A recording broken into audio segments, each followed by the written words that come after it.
Aceitei ser humilhada no trabalho para não perder o que me mantinha viva, e por muito tempo achei que aquilo era um preço aceitável. Dizia a mim mesma que era temporário, que bastava atravessar mais alguns meses, mais uma auditoria, mais um ano até a aposentadoria, e tudo voltaria ao lugar. Era uma promessa que eu repetia de manhã, com a caneca de café ainda quente nas mãos, olhando o sol de março bater na janela do meu apartamento antigo. O mesmo sol que meu marido gostava de ver e que agora parecia iluminar apenas as sombras da casa. Meu nome é Clarice. Tenho 52 anos. Viúva há 13. Trabalho há quase 30 em um setor público que mistura burocracia, projetos culturais e vaidade de gabinete. Conheço cada azulejo do corredor, cada fio solto das persianas, o cheiro do filtro de café no segundo andar, as mesmas piadas que circulam nas reuniões semana após semana. Conheço também as formas sutis com que me fizeram encolher. No começo foram pequenas coisas, um comentário que começou com "Você sempre foi tão cuidadosa, né?" e terminou com olhares que eu aprendi a interpretar como aviso. Depois vieram as tarefas humilhantes que ninguém jamais atribuiria a alguém com anos de experiência. Organizar caixas de material que chegavam tarde da noite, carregar pastas para gente que achava que minha idade me tornava invisível. Ser a última a receber informações importantes porque achei que a senhora teria menos pressa. Meu chefe direto, quando se lembrava do meu nome, fazia piadas sobre minha vontade maternal em frente a estagiários, como se a competência fosse incompatível com a ternura. Houve um dia, numa reunião em que estavam presentes chefes de outras secretarias, em que pediram que eu falasse sobre o relatório de atividades. Eu preparei aquele relatório com a mesma atenção de sempre. Números, notas de rodapé, projetos com fotos, todas as planilhas alinhadas.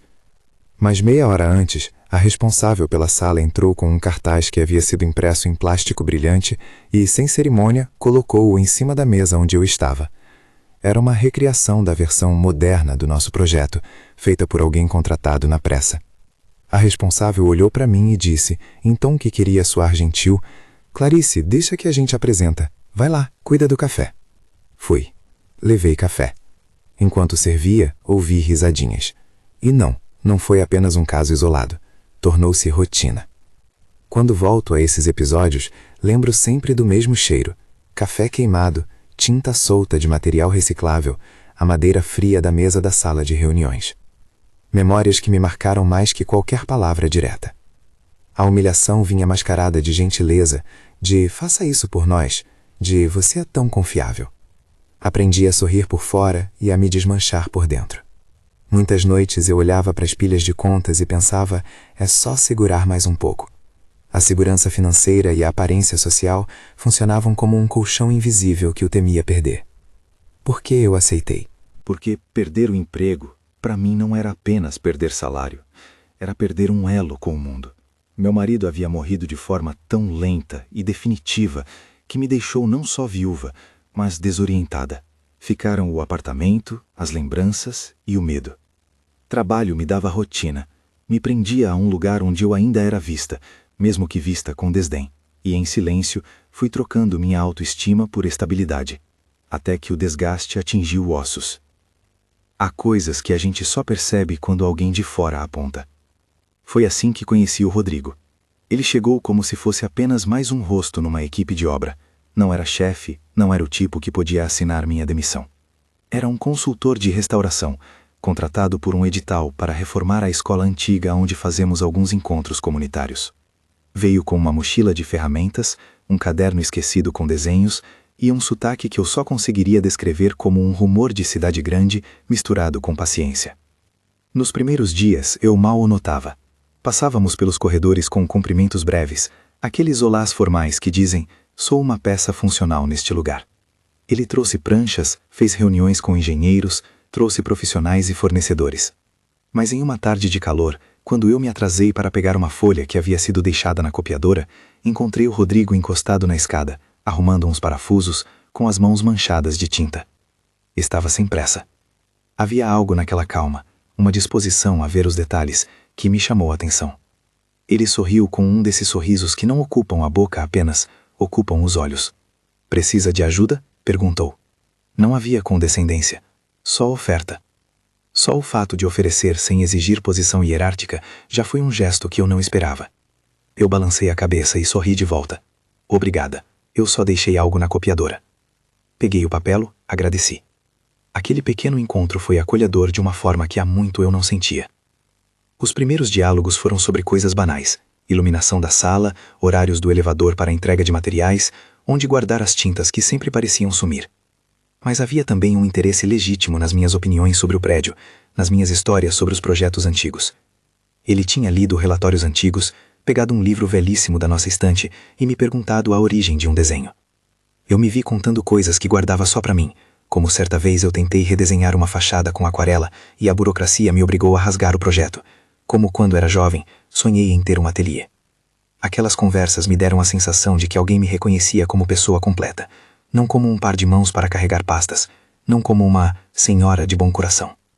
Eu comentei, sem pensar muito, sobre um caderno de rascunhos que guardava no armário do serviço, desenhos que eu fizera nos intervalos de almoço, esboços de portas, retratos de esquina. No dia seguinte, quando voltei da fantasia de pilhas de papéis que fazem o mundo girar por aqui, encontrei o caderno aberto sobre a mesa onde costumávamos deixar materiais. Ao lado, um pequeno cartão. Se quiser, mostre-me amanhã. R. Não foi sedução, foi reconhecimento. Um convite que acariciava algo dentro de mim que eu havia acostumado a enterrar.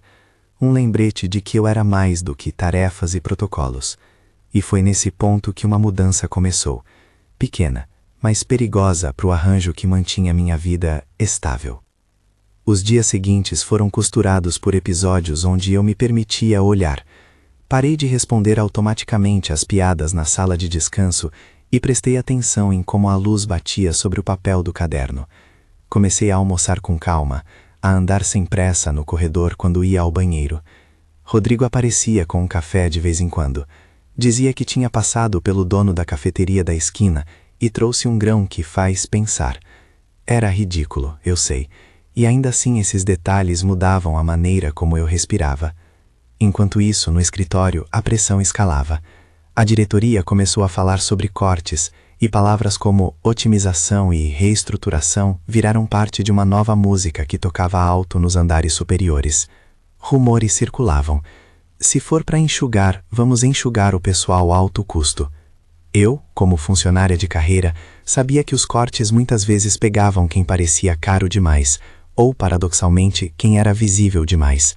Ninguém fazia listas às claras, mas todo mundo olhava os outros e calculava. Eu me senti exposta. Para me proteger, voltei a cumprir a estratégia antiga, aceitar pequenas humilhações para provar que era tolerante, dócil, disposta. Em uma reunião, a coordenadora de projetos, com voz de quem sabe que pode se dar ao luxo de queimar alguém sem sujar as próprias mãos, pediu que eu fizesse a divisão de uma verbássima proposta, porque minha atenção precisa estar em outra coisa. Eu sabia que aquele trabalho me deixaria ocupada por dias e tiraria tempo do meu ateliê, dos desenhos, das conversas com Rodrigo. Mas aceitei, porque é mais fácil dizer sim do que dizer não quando se teme o fim do vínculo que te sustenta. Os dias de aceitação se acumulavam. Eu fazia relatórios extras, respondia a e-mails durante a noite. Imaginei que se eu mostrasse que trabalhava mais que os outros, que estava sempre disponível, me tornaria insubstituível. Não me tornei. Tornei-me um alvo mais útil para exigências maiores. Houve uma manhã em que alguém anexou ao sistema um documento com erros grosseiros de digitação e marcou meu setor como responsável pela revisão final. Apareci para a reunião já com a voz baixa de quem passou a noite revisando. A chefe, então cortante, levantou o documento e perguntou por que aquilo havia sido enviado. Eu expliquei, com calma, a sequência de envio, as pessoas envolvidas. Em vez de ouvir, ela desdenhou. Clarice, você precisa se atualizar. Esses descuidos não podem acontecer com alguém da sua experiência. A frase doeu por ser pública. Os olhares me atravessaram com a mesma frieza de antes, mas agora eu sentia a fratura interna que eles provocavam. Sei que muitas pessoas enfrentam humilhações piores, assédio explícito, violência, discriminação aberta. Não estou aqui para dizer que a minha foi a pior. Digo apenas que para mim foi eficaz, porque minou aos poucos minha resistência. Você só percebe o dano quando já está com o corpo cansado. Quando entrei naquela sala, eu senti que uma parte de mim havia sido anulada de novo. Fui para minha mesa, engoli a vontade de chorar e voltei a trabalhar. À tarde, Rodrigo deixou uma xícara com uma canela fina dentro e um bilhete. Vai ficar tudo bem. Se quiser conversar, almoço comigo amanhã? A gentileza dele era discreta, o tipo que não expunha nem colocava luz sobre a minha fragilidade. Era talvez a primeira vez em anos que alguém me oferecia companhia sem julgar.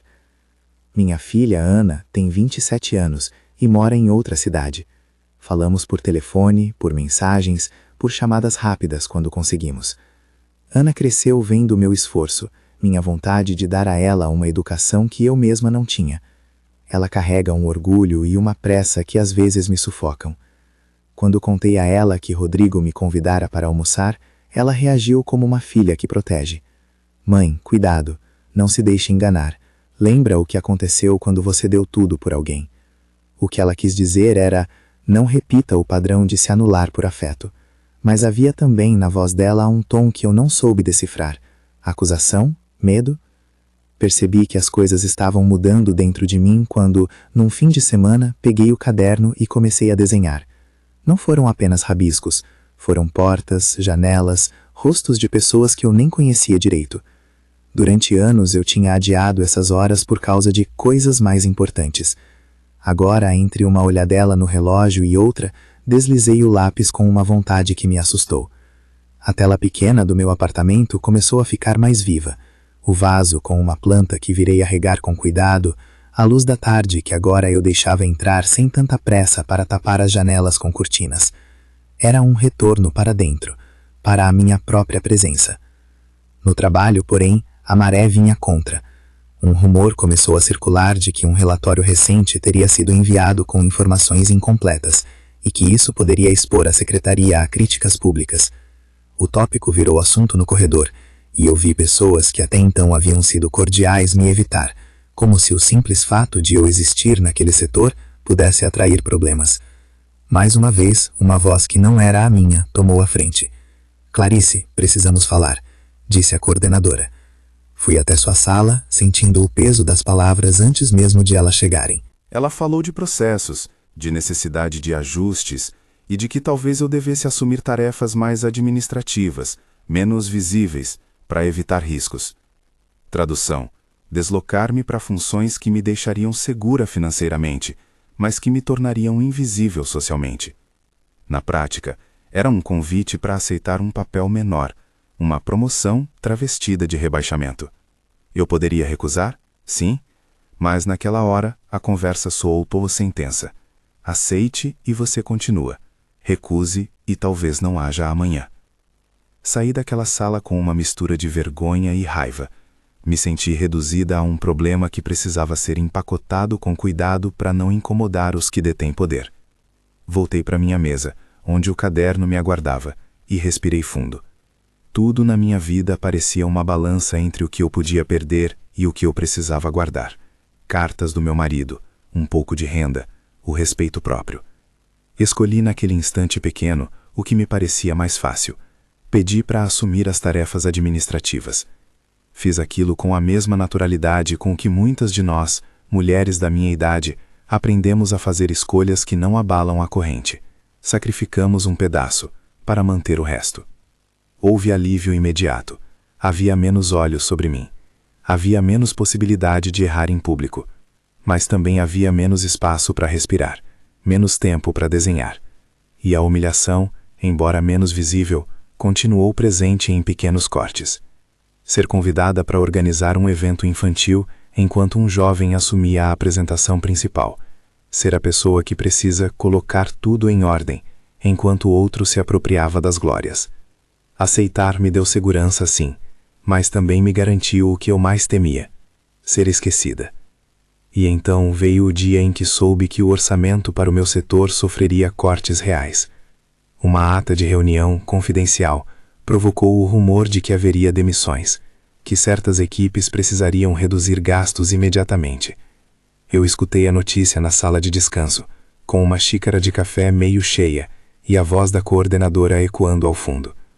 Por medo, cumpri minhas funções com ainda mais zelo. Não confessei minha ansiedade a ninguém. Mas à noite, em casa, olhei para o caderno e pensei: Quanto tempo ainda vou trocar minha dignidade por segurança? No dia seguinte havia uma visita técnica importante. O coordenador da secretaria viria a avaliar a obra da escola. Eu fui apontada para estar presente, registrar tudo, anotar cada item para o relatório. Era, em teoria, uma função que me permitiria visibilidade. Em prática, tinha a sensação de que seria mais uma vez, a figura de apoio invisível.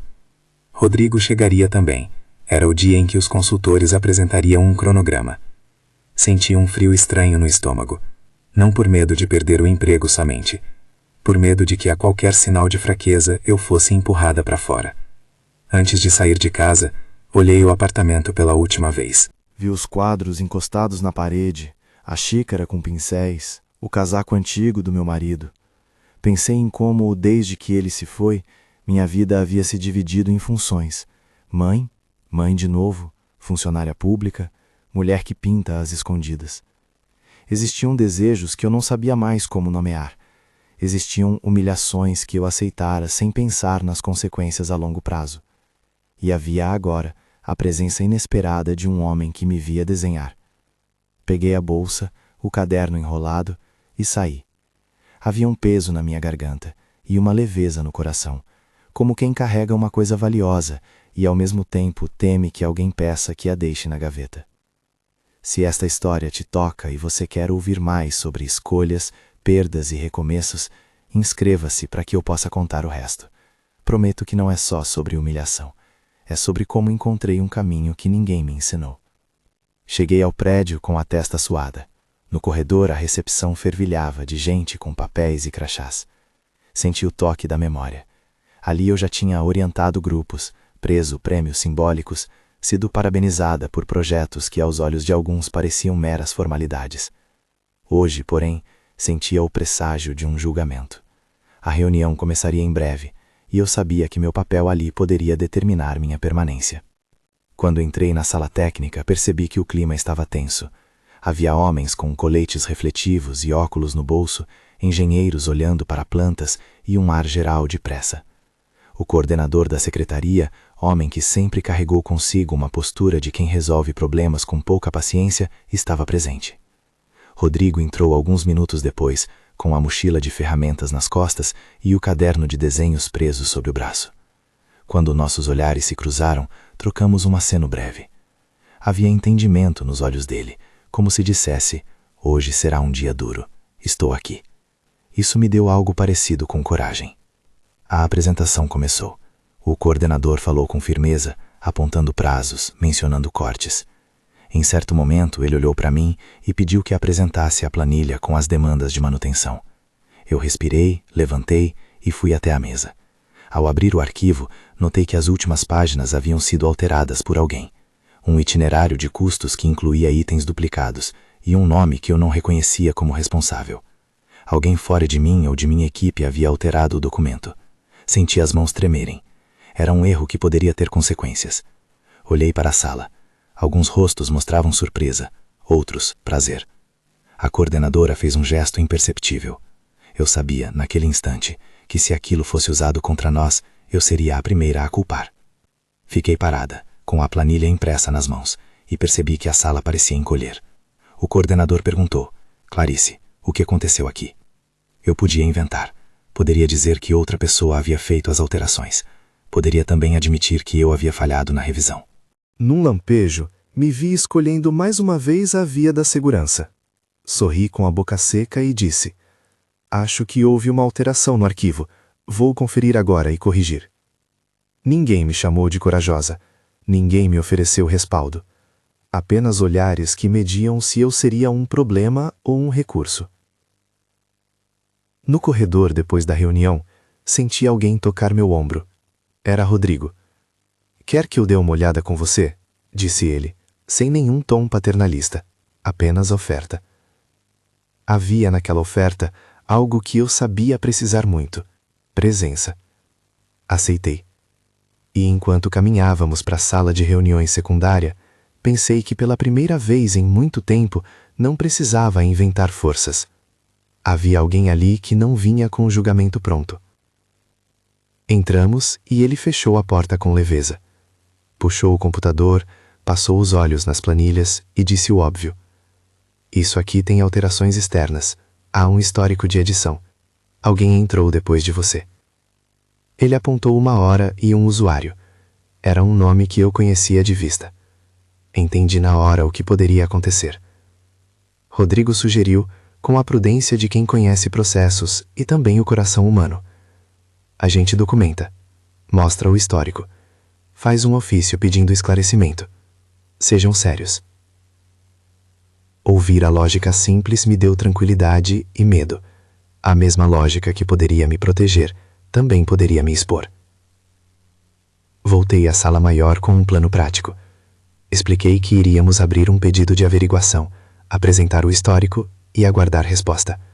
O coordenador aceitou, com um olhar que dizia: façam, mais rápido. Era um paliativo. Era também, potencialmente, uma brecha que poderia me custar o emprego, caso se quisesse um bode expiatório. Na saída, enquanto colocava o casaco, ouvi uma sussurrada que cortou como navalha. Clarice sempre tem algo para consertar. A voz vinha de uma mesa vizinha, dita por alguém que gostava de se sentir superior. Sorri por fora. Por dentro, a raiva subiu como água quente. Lembrei do tempo em que eu fiz tudo com perfeição e ainda assim me punham para cuidar do café. Lembrei da escolha de aceitar tarefas menores e, por um segundo, imaginei o que seria dizer não. Naquele mesmo dia, à tarde, Rodrigo me chamou para ir ver umas fotos que ele havia tirado durante a inspeção. Eram imagens de portas antigas, texturas da tinta descascada, sombras que formavam desenhos. Ele queria saber minha opinião sobre o que poderia ser recuperado com técnica manual e o que precisaria ser trocado. Quando mostrei o caderno, ele demorou mais do que o esperado olhando as páginas. Isso é bonito, disse simplesmente. Não havia conotação, nem exagero, só reconhecimento. Meu coração bateu como se abrisse uma janela que eu há muito mantinha fechada. Subitamente, o telefone tocou com uma chamada de Ana. Ela perguntou como eu estava. Eu disse que estava cansada, que havia sido um dia comprido. Ela suspirou. Mãe, fica atenta. Se acontecer alguma coisa, fala antes comigo. Não esconda. Havia carinho na voz e uma decisão. Quase peguei a chance de dizer a ela que talvez eu já estivesse cansada de esconder, que talvez as linhas do meu caderno dissessem mais sobre mim do que todos os e-mails combinados. Não disse. Guardei para mim. Voltei para casa naquela noite com a sensação de que algo, no ar, havia mudado, como se uma vela tivesse sido acesa num quarto escuro. O problema é que velas podem aquecer e podem queimar.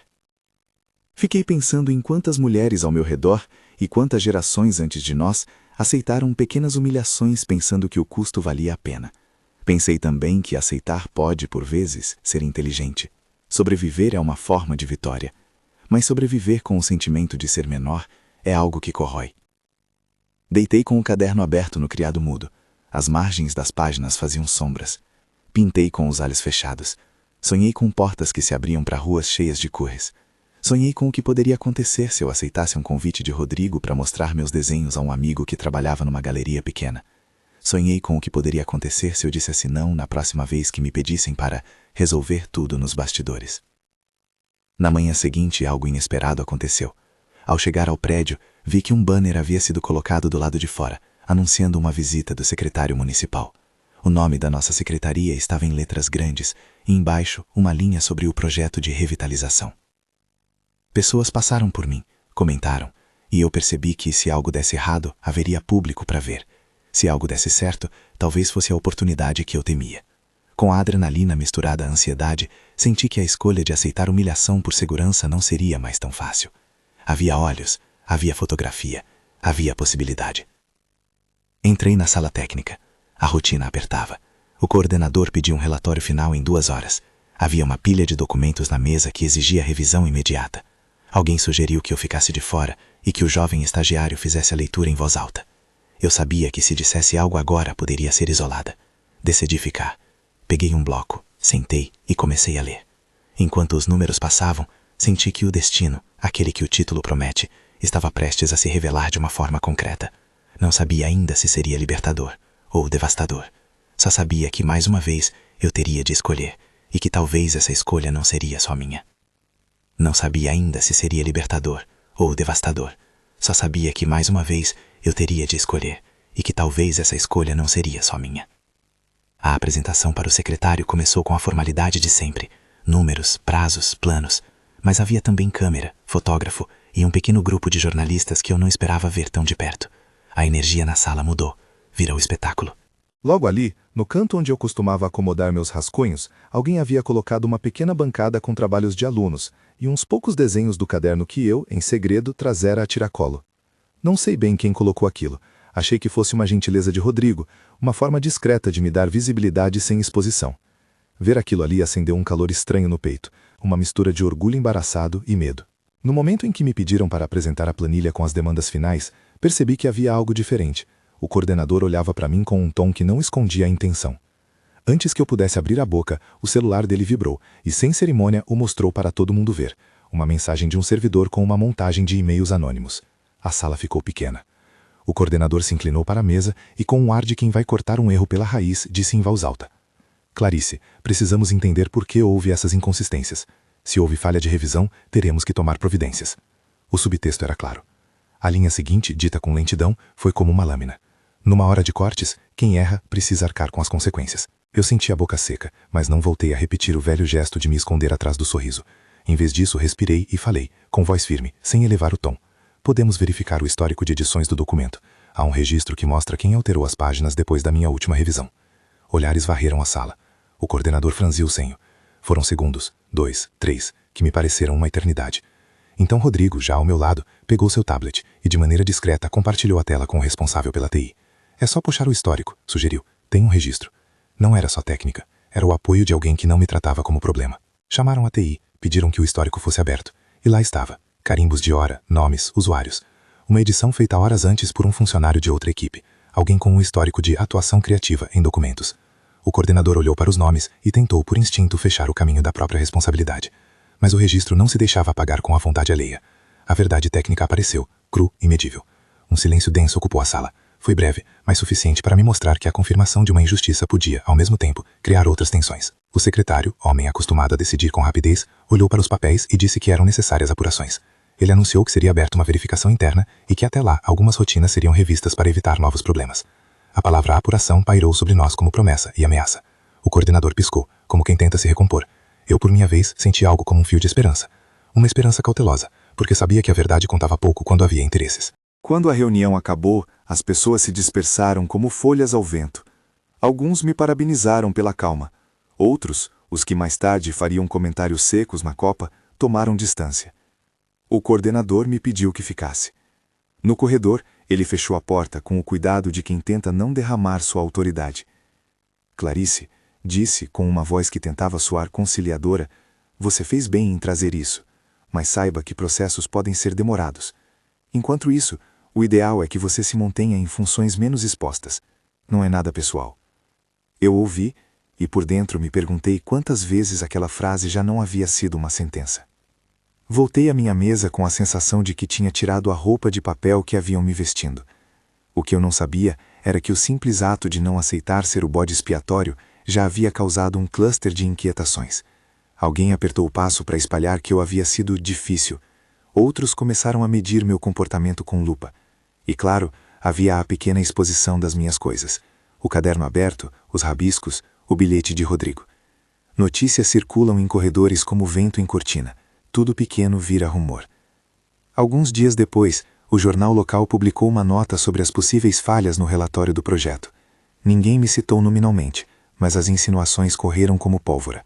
Havia quem dissesse que o tal erro poderia ter sido proposital para desgastar a equipe. Havia quem conjecturasse sobre possíveis namoros entre consultores e funcionários. Sentia a presença da fofoca em cada telefonema que não vinha, em cada olhar esquivo no elevador. Voltar para casa se tornou um exercício de contenção. Entre as paredes do apartamento, eu me permitia chorar, às vezes por raiva, outras por alívio. A situação saiu do gabinete do segredo e foi para a praça pública. Foi nesse período que Ana apareceu, desta vez com menos paciência e mais palavras duras. Ela veio de surpresa, um fim de semana, com a mala e a expressão de quem vinha cobrar. Encontrou meu caderno sobre a mesa, as páginas abertas como provas de uma vida que eu havia mantido entre trancas. Mãe, começou, sem rodeios, O que está acontecendo com você? Perguntou se eu estava me envolvendo com pessoas que pudessem prejudicar minha carreira. Perguntou se eu estava preparada para as consequências. Havia no tom dela algo que confundia raiva, medo e proteção. Falei o que pude. A verdade, as provas, a sensação de que, pela primeira vez em muito tempo, eu havia me posicionado.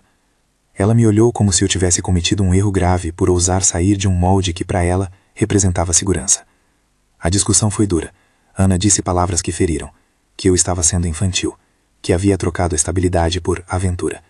Eu, por minha vez, disse que o que eu buscava era dignidade. Ela chorou. Eu chorei também. Por noites a fio pensava nas coisas que ela me disse, e em como muitas delas tinham razão. Afinal, a verdade é que eu não tinha garantias. Mas também pensava que, se suportasse tudo em silêncio, a filha aprenderia que era aceitável se diminuir por medo. Havia uma linha tênue entre cuidado e controle, e eu precisava traçar um limite.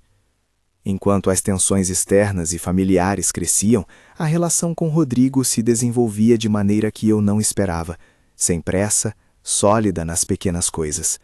Ele deixava bilhetes, consultava-me sobre detalhes da restauração, pedia minha opinião e, acima de tudo, não me submetia a testes de lealdade. Uma tarde, num café junto ao canteiro de obras, ele me contou sobre uma amiga que gerenciava um pequeno espaço cultural, uma galeria que abria espaço para artistas que não eram necessariamente nomes famosos, mas que contavam histórias verdadeiras. Se você quiser, sugeriu ele, posso apresentar seu trabalho. Não houve pressão, só um gesto de oferta. E a oferta para mim foi como uma fresta de luz. Aceitei, com receio e também com algum entusiasmo que me envergonhava. O que parecia apenas uma possibilidade modesta começou a devolver cor às vontades que eu havia adiado. Pintei afobadamente, como quem tem pressa de si mesma, e produzi uma série pequena. Portas, janelas, corredores vazios, mãos que seguram canecas. Não vendi nada ainda. Mas quando Rodrigo levou as imagens à galeria, a dona do lugar, Sônia, mulher de olhos francos, viu ali algo que, para ela, poderia interessar a um público modesto mais fiel. A gente tem uma mostra comunitária no próximo mês, disse Sônia ao telefone. Traga as telas. Não prometo público, mas prometo cuidado. Ao mesmo tempo, o processo de apuração seguia. Reuniam-se comissões, pediam relatórios, entrevistavam pessoas. Havia momentos em que achei que a inércia me venceria, outras em que percebi que cada documento era um degrau possível. Em uma dessas audiências internas, a coordenadora que tanto me empurrara para tarefas menores apresentou uma argumentação técnica, com gráficos e justificativas. Mas quando lhe perguntaram sobre a autoria das alterações, ela se esquivou. Foi claro que nem tudo se resolvia com competência técnica. Havia políticas internas, favores e alianças. Ainda assim, a exposição do histórico das edições havia tirado dela a autoridade de fazer de mim um alvo único. Então veio o episódio que mudou o jogo de forma irreversível. Durante uma sessão de avaliação pública do projeto, um blogueiro local, conhecido por sua paixão por cultura e por sua proximidade com galeristas, comentou em alto e bom som sobre uma pequena mostra que havia visto naquela semana, uma mostra de obras que ele descreveu como uma voz que vem da rua e fala da cidade. O comentário chamou a atenção. Alguém, no gabinete, mencionou o nome da galeria de Sônia. O secretário ouviu aquilo. Em um gesto que ninguém esperava, ele solicitou que a curadora responsável pelos elementos visuais do projeto incluísse sim a contribuição da comunidade artística na próxima etapa. De repente, meus rabiscos ganharam um reconhecimento institucional sutil.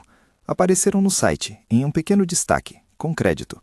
Não era grandes coisas, mas era a validação externa que eu, durante tanto tempo, neguei a mim mesma. A notícia espalhou-se pelos corredores como perfume. Para alguns era motivo de orgulho, para outros de incômodo.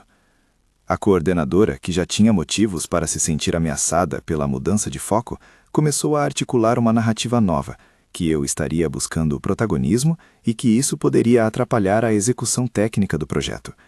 As reuniões ficaram mais tensas. As trocas de e-mail aumentaram.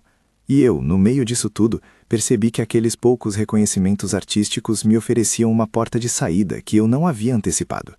Não uma fuga de responsabilidades, mas uma rota para uma identidade menos reduzida. A tensão explodiu em um episódio público. Durante uma coletiva, a coordenadora, visivelmente irritada, fez uma pergunta que veio como uma acusação disfarçada. Como pretende conciliar funções administrativas com a atividade artística que, ao que parece, toma cada vez mais do seu tempo?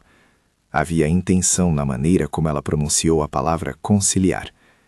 Eu, que já tinha passado metade da vida respondendo por aquilo que me era atribuído, manhãs, tardes, noites de plantão administrativo, decidi que daquela vez não seria submissa ao jogo das provocações. Respondi com clareza.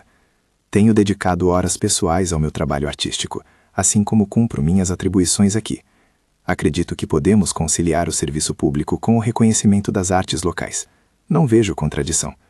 A resposta foi simples, mas não passou desapercebida. Depois da coletiva veio o rumor de que eu estaria pedindo transferência. Nada mais falso. Mas a miopia dos que leem a vida alheia como se fosse um escândalo coletivo fez circular a ideia. Ana, ouvindo boatos, veio novamente. Desta vez a conversa arrastou-se pela madrugada. Houve acusações mais duras, que eu estaria desperdiçando estabilidade por frescura, que me esquecia das responsabilidades com o que restara da vida do marido. Eu ouvi e respondi. Dizer que aos 50 e poucos anos eu precisava me perguntar quem eu era soou para minha filha como um ato irresponsável. Para mim, era uma questão de sobrevivência. Como convencer alguém que ama a nós a de que estamos mudando por dentro? A gota d'água veio numa manhã cinzenta. Recebi um e-mail curto da Coordenação de Recursos Humanos, uma proposta informal de realocação. Passagem para um setor de menor visibilidade, com tarefas rotineiras e estabilidade de salário, mas sem possibilidade de crescimento. A proposta vinha embrulhada em gentilezas. Era a mesma receita que outrora me pedira para aceitar. Desta vez, ao ler a mensagem, a vontade de aceitar aplacou-se diante de outro sentimento. Cansaço da repetição. Enquanto segurava o celular, pensei nas portas desenhadas, naquelas mãos que eu pusera no papel, e senti que permanecer naquele caminho, mais uma vez, significaria encolher o resto de mim. Pensei em Ana, no que ela temia e ao mesmo tempo precisava aprender. Que mãe também pode se arriscar sem ser precipitada. Que dignidade, às vezes, exige renúncia calculada. Fui à coordenação, pedi uma conversa franca. E por mais que meus interlocutores tentassem empacotar a solução em frases gentis, a decisão havia nascido em mim antes dos acordos. Naquela sala, com o caderno no colo, falei que não aceitaria a realocação se ela desse a aparência de me diminuir. Pedi, com voz que não tremeu, para que minhas opções fossem respeitadas.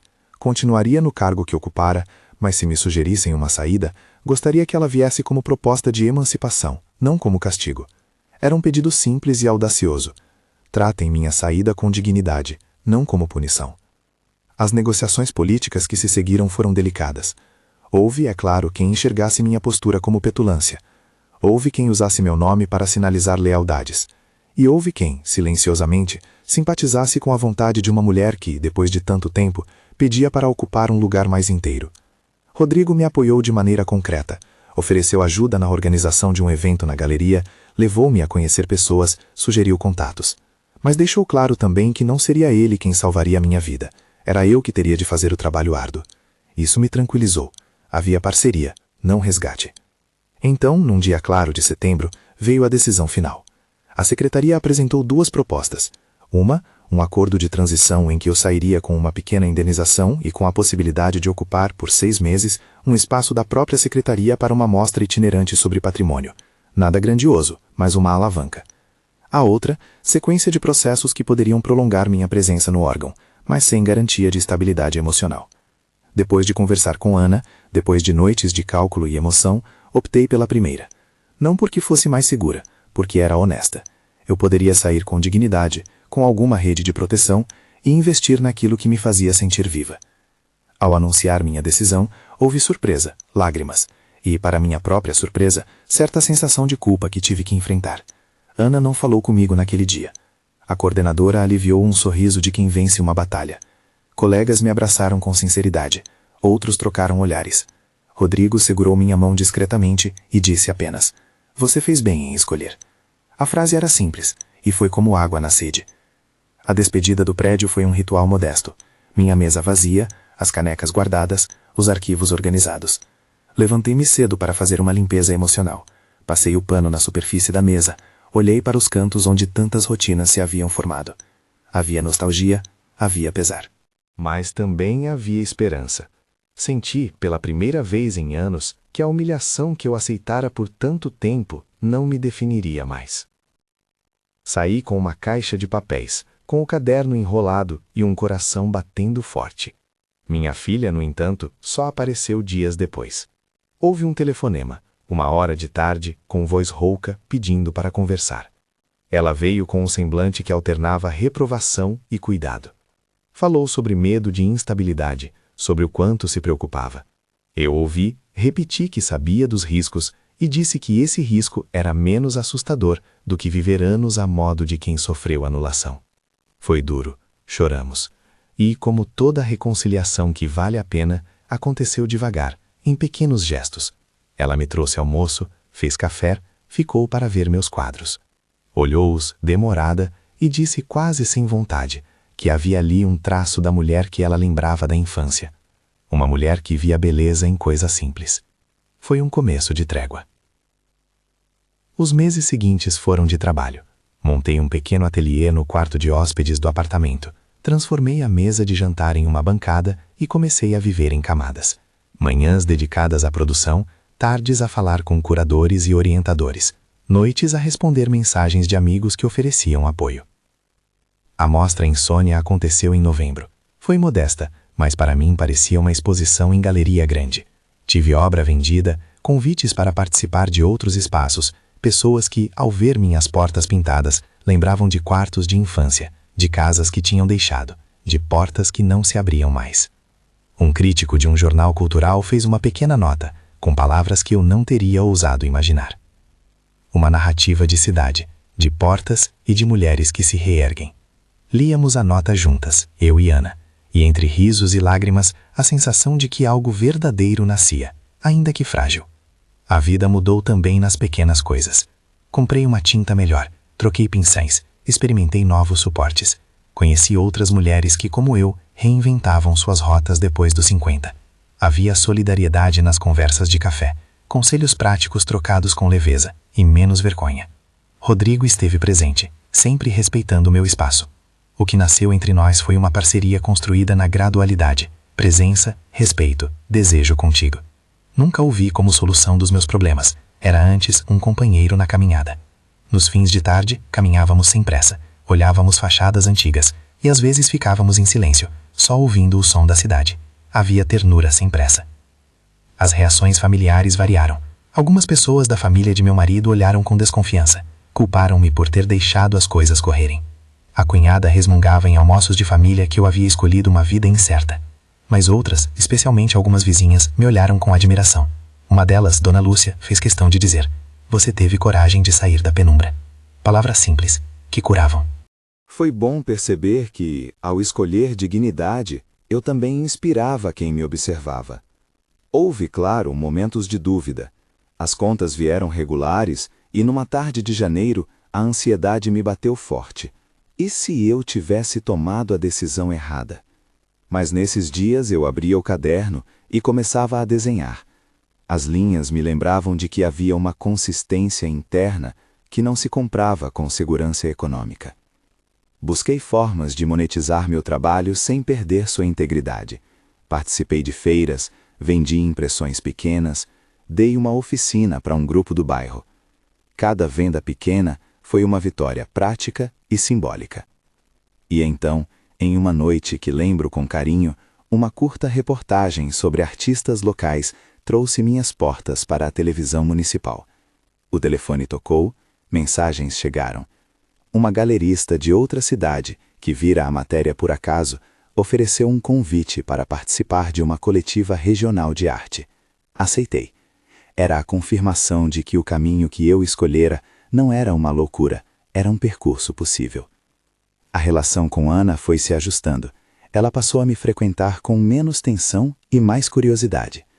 Numa tarde, sentada no ateliê, me contou que havia mostrado um dos meus desenhos para uma amiga, que perguntou onde eu havia aprendido a compor luz daquele jeito. Ana me olhou e disse, quase surpresa: "Mãe, você sempre foi inteira, só que agora consegue perceber isso você mesma."